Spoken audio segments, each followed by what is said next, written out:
উচ্চতা মাত্রই 3 ফুট 6 ইঞ্চি। আরতি ডোগরা সমাজের ভ্রুকুটি, শারীরিক প্রতিবন্ধকতাকে জয় করে হয়ে উঠলেন ভারতবর্ষের এক রোল মডেল। ইউপিএসসি অর্থাৎ ইউনিয়ন পাবলিক সার্ভিস কমিশন পরীক্ষা দিয়ে তিনি হয়েছেন ভারতের এক মহিলা আইএএস। উত্তরাখণ্ডের দেরাদুনের বাসিন্দা আরতি ডোগরা ছোট থেকেই ছিলেন অন্যরকম।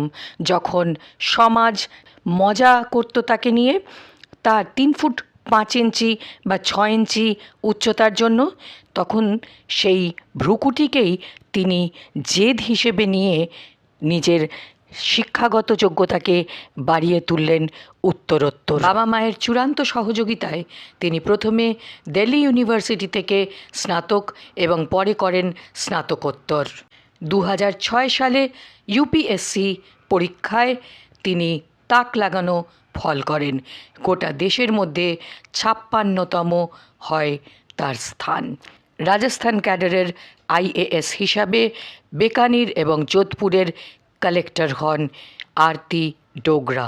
যারা বলেন পেহলে দর্শনধারী ফির গুণ বিচারী, তাদের মোক্ষম জবাব দিয়েছেন আরতি ডোগরা নিজের অধ্যাবসায় এবং স্থির লক্ষ্যে অবিচল থেকে।